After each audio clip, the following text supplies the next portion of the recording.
You own 6 car brands. 2 of them you've never driven. A small transport line moves your inventory across 3 states. And the man at your local garage still thinks you're a used car salesman who does okay. Not $100 million.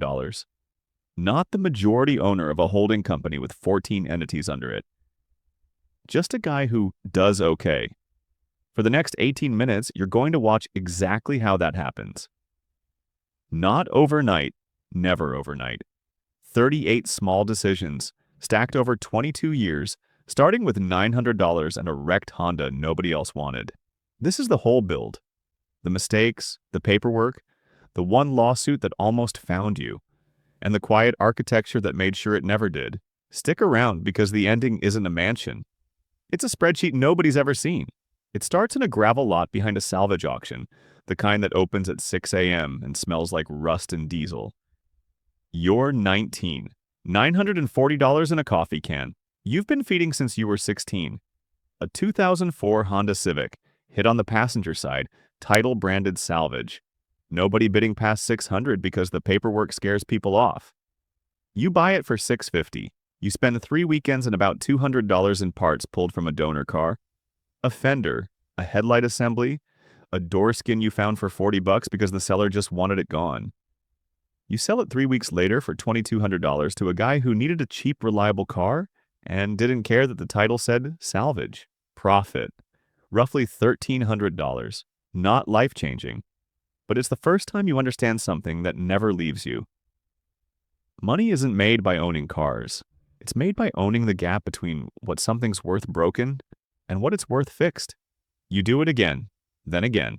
By 21, you've flipped 40-some cars working out of your uncle's garage on weekends, and you've saved just under $11,000. That's when a man named Farouk, who ran the salvage auction's back office and had watched you show up every single Saturday for 2 years, pulls you aside. He says, "You keep buying these in your own name?" You say yes because that's what buying a car means. Your name on the title. He says, "Kid, if one of these ever catches fire on someone's driveway because of a wiring job you didn't do right, they're not suing a car. They're suing you. Your house, your bank account, all of it. You don't fully understand him yet. But 2 weeks later, you file paperwork for an LLC, $112 done at a library computer because you don't own one yourself. You call it nothing clever. Just initials and the word motors. You don't think about it again for almost 2 years. That's the whole beginning. Not a 5-year plan. Just a sentence from a tired man at a salvage auction and $112 you almost didn't spend. By 24, you're not flipping cars out of a garage anymore. You've got a half-acre lot on the edge of town, chain-link fence, a single-wide trailer for an office, and a dealer's license that took 4 months and $800 in fees to get approved. 12 cars on the lot at any given time. You're still doing the mechanical work yourself most nights, sleeves rolled up, hands black by 9 p.m. A regional bank, like small enough to still know your name, big enough to actually lend, gives you a floor plan line of credit. $40,000 to buy inventory, paid back as each car sells. Your banker is a woman named Odalus. She's the one who first asked the question that quietly restructures the next 20 years of your life. She says, "Is the lot itself in the same company as the cars?" You say yes. One LLC, everything. She says, "You might want to talk to somebody about that." The somebody turns out to be a lawyer named Bertram, recommended by another dealer 3 towns over. His fee is $280 an hour, which feels enormous to you at the time. He listens for 11 minutes, then says the sentence that becomes the foundation of everything that follows. Never let the thing that can be sued sit in the same box as the thing that's actually valuable. He splits you into 3 entities that same month. One LLC holds the real estate, the lot itself. One LLC holds the inventory, the actual cars. One LLC is the operating company. Payroll, the sign out front, the phone number people call. If a car breaks down and hurts somebody, the operating company gets sued. Not the land, not the inventory, not you. You pay Bertram $1,100 that month and don't think of it as an expense. You think of it correctly as the first wall of a building you don't know you're constructing yet. By 26, you own 2 lots. By 28, 3. Spread across 2 counties, 6 LLCs total. Because Bertram's rule by now is permanent in your head. Nothing valuable shares a roof with something that can be sued. At 31, something shifts. You notice you're spending almost as much sourcing parts for your own repair bays as you are on the cars themselves. So you start a separate company, just a fourth of a warehouse at first, 9,000 square feet, leased month to month, buying salvage parts in bulk and reselling them, not just to your own lots, but to independent mechanics across the state. You call it a distribution company, but really it's an arbitrage business, same as the very first Civic. Buy the gap, sell the gap. Within 2 years, it's profitable enough that it's no longer a side operation. It's outgrowing the dealerships. That's when Bertram introduces you to Marguerite, an accountant who specializes in something you've never heard of, a holding company structure. She draws it on a legal pad in about 90 seconds. At the top, one entity, the holding company. Under it, every LLC you own, each one still separate, each one still walled off from the others, but all of them now owned by a single parent that you and only you control. Instead of managing 8 bank relationships and 8 tax returns, she says, you manage one relationship with the top, and the top manages everyone underneath it. You do it. It costs about $3,800 to set up properly. Marguerite calls it consolidating the tree. You call it the first Tuesday you ever spent at a desk instead of under a car. By 34, the parts distribution company is doing more revenue than all 3 dealerships combined. And a private buyer, the first one who's ever heard of you, flies out to make an offer. $2.4 million for the parts business alone. You say no, not because you don't need the money, because you've started to understand something Bertram told you back at 24, half as a joke. The exit isn't the point. The structure is the point. If the structure's right, you never have to exit anything you don't want to. At 37, an opportunity finds you instead of the other way around. A small regional auto parts shop, the kind that machines brake components and suspension parts for a couple of local fleets, goes up for sale after the founder dies with no succession plan. 14 employees, one aging workshop, a client list that, if you lost it, would sink the whole thing. Nobody wants it. It looks like a headache, not an asset.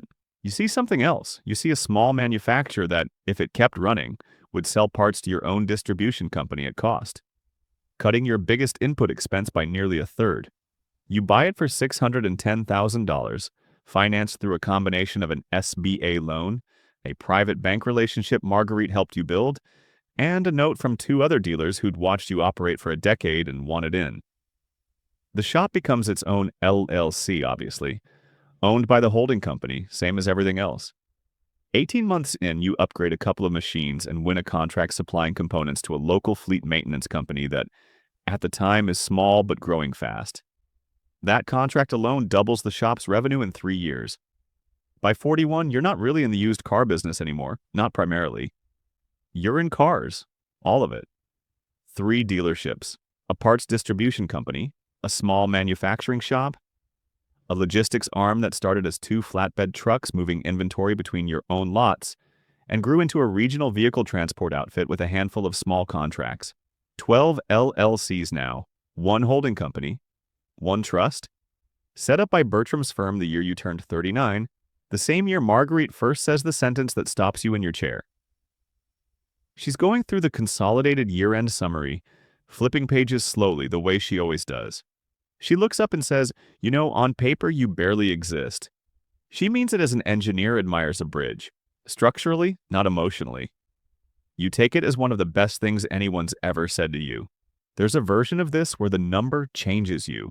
You watch it happen to a guy you came up with, Desmond, who sold a small fleet management app for $4 million at 33 and spent the next 4 years making absolutely certain everyone he'd ever met found out. New truck. The one with all the extra chrome nobody's ever explained the point of. A garage full of cars he doesn't drive, that exist mostly to be photographed. You run into him at an industry conference 2 years after his exit.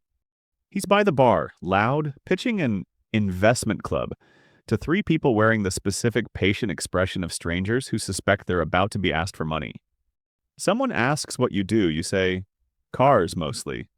Parts and logistics, nothing exciting. Which is completely true and almost entirely beside the point. Nobody asked you for an investment that night. Nobody's eyes do the quiet math people's eyes do when they think they've spotted a number worth chasing.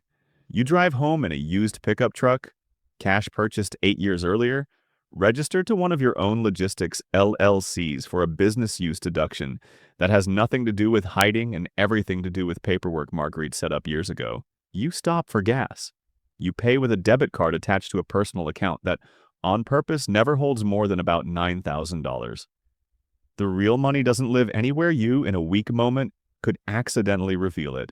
The structure gets tested exactly once, in a way that matters. A former mechanic, terminated 11 years earlier from one of your very first dealerships, files a lawsuit claiming a defective repair, one he insists he warned you about, caused an accident. His attorney, working on contingency, spends 5 months trying to trace the case back to you personally, hoping to find a large net worth to attach to a judgment. He finds a house, modest, paid off. He finds the pickup truck. He finds a personal account with about $8,000 in it. He does not find 12 LLCs, a holding company, or a trust filed in a state that doesn't publish beneficial ownership, because none of it was ever connected to your name in any filing he has legal access to. The suit names the specific dealership LLC, the only entity that could plausibly be responsible, and settles for $31,000, a fraction of what was originally claimed once the attorney realizes there's nothing further to reach. You don't celebrate it. It feels less like a win and more like watching a smoke detector, installed years earlier for reasons you couldn't fully explain at the time, do exactly what it was built to do during an actual fire. The valuation crosses $100 million. The same week, your youngest lot manager sends you a photo of a leaking transmission line, asking which part to order. It happens on paper, across the equity in 3 dealerships, the parts distribution company, the manufacturing shop, the logistics arm, and the real estate underneath all of it. Every piece owned through the holding company, none of it in your name. You read the consolidated summary once, then a second time, the way you read something when you assume you've misread a decimal point. You're standing in a parts store at the time, holding a $40 brake caliper for your own truck. The cashier asks if you found everything okay. You say you did. You drive home with the windows down because the air conditioning's been making a noise for 3 weeks you keep meaning to get looked at. Your sister calls that evening. She has no idea what happened at the parts counter 4 hours earlier. She's calling to say the transmission on her minivan is finally fixed, thanks to the mechanic you quietly connected her with 2 towns over. She thanks you. You tell her you're glad it worked out. You mean it completely. And the number sitting in a spreadsheet she will never see doesn't come up, because it was never really the point of the call. Here's the part almost nobody tells you. Building something worth $100 million was never really about the number. Cars are simple. Buy the gap, sell the gap, repeat it a few thousand times over a couple of decades.